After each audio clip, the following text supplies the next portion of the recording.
اف بو چند سال که گروپک لیکولینرین پزیشکی جه زانینگهین یاپان، سوید و باشور کردستانه ده آستا مولکولر ده لسر نخوشی شیرپنچه رحم جنان دخبتن و وای انجام بدست خستن و ده جماره 343 یا کووار ساینس ده انجامین لیکولینین خو بلاف کرن.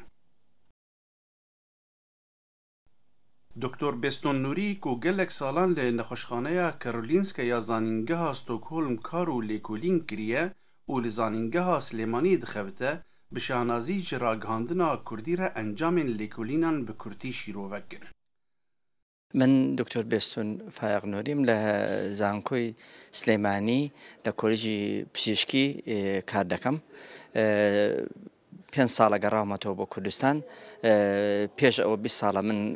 مامۆستای زانکۆم لە کارۆلینسکا و توێژینەوەی بە شێوێکی ئەکتیڤ بە شێوێکی بەردەوام ئەنجام داوە لێرە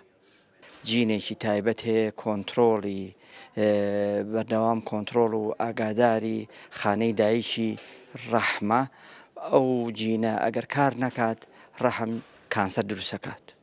ئێمە دۆزیمانەوە جینە چۆن کارەکە و چۆن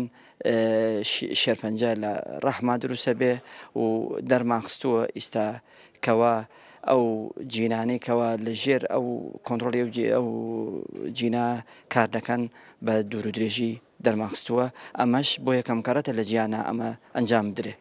بیرۆکە و شێوەی تاقیکردنەوەکان من بە شێوەی ئەکتیڤتیا بووم دەوری 25 تا 30 مامۆستای توێژینەوەی بەرز لە زانکۆکانی دەرەواتوونەتەوە ناو کوردستان ئێمە بەردەوام توێژینەوە ئەنجام دەین بە هەوڵی هەمومان زانکۆکانی خۆمان پێشخستووە ئەوەی من ئاگادار من تا ئێمە تا ئێستا 2-3 هەزار لە ڕانکی زانکۆی خۆمان هێناوە بەرز کردوتەوانێ کە هاتمەوانە دەوری 11 تا 11 هەزار بوو ئیستا دەوری 6 هەزارە 8 هەزارە سروک گروپا لیکولینر پروفسور ادوارد سمیس پیشوازی لروجنامه‌وانین کرد کرد و برسوا پرسن واندان.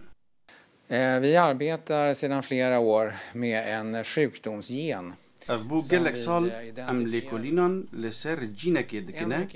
گاوا کو او جین بشیوه کی راست کار نکه و گاوه شیرپنچه درست دبه. ما میکانیزما کاری وی جینه دوزی و ده پیواجویا لیکولینه ده مناس کر به چاوا شانه باندور الهف دکن و کیجان جینا کنترل شانه دکه جبو کو شیرپنچه پیدا نبه. اف سرکفت انجام خباتا دکتر بستون و چند لیکولینرین دنه. زانینگاه کارولینسکا یکیش باشترین 10 زانینگهین دی جهان ده و روژا هیرو هفکاریه که باش دناغبرا ما و زانینگهین هریما کردستان ده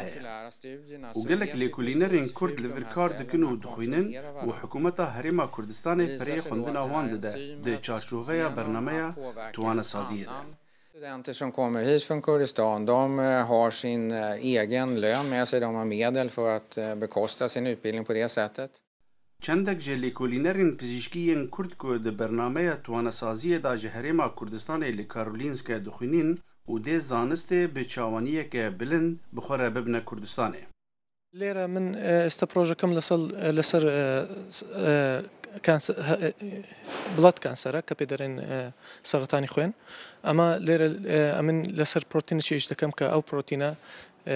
غير عندك ميوتيشن لسر جرودا او ده بتسببي دروزبوني نوعك بشكاني سرطاني خوين اما همو لوكال كمان لسر او بروتينيه ليرة لكردستان زور مجالي يعني مختبرات وانا منظور فاسيلتي منظور زور نيه براستي او زور جرينجا او برنامج كامي دنيرنا دروي ولات اما ليره مجالي زياتر هي بوي توجينوي بكين بوي لقل او علم تطوري كالعلم بو لو دروي ولات امش لقل يبينو اقاما لو تطوري بك لدوري ولات زور جرينجا براستي طبعا مثالي سامي دكتورة ما خريكي بحث لسر بروتين ايش لكن او بروتين دوري زور لسر كنترول كرني دابش بوني خانة للاش لزور كان سرطان وسرطاني ممك بريست كانسر أمك بروجكم لسر أوا كنترول كردني أو بروتينات ده بتسبب أو كوات بتاني علاجك لبو نخوش لبو سرطان بدوزيوا يتر لمرحلة ليكولينوي نجاري 2 سال 3 سال ما إن شاء الله باش ساڵە کونی 2 ساڵتر خلاص دەبین دەگەڕێنەوە کوردستان. ئەی خۆم پێشەوەی کە دەست بە بەرنامەی دکتۆراکە بکەم ماسترم هەبوو مامۆستام لە کۆلێژی زانست زانکۆی سەلاحەدین کولێی بەشی بایۆلۆجی پاش تەوابوونی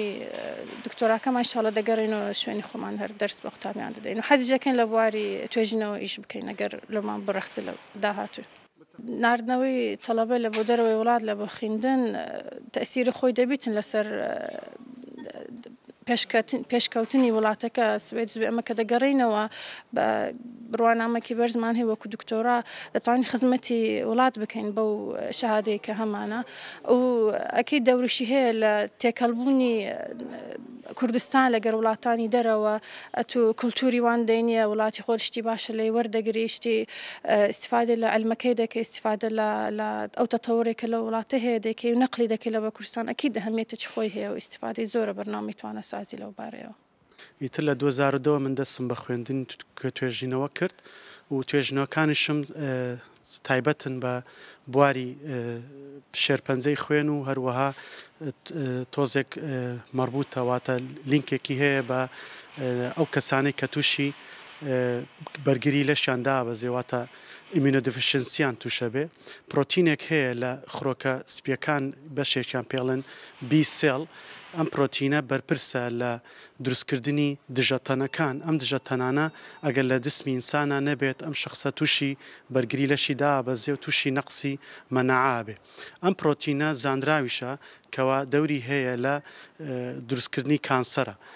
ئیشەکەی من بۆیە دوولایەنەیە هەم لایەنی بەرگریەگرێتەوە هەم لایەنی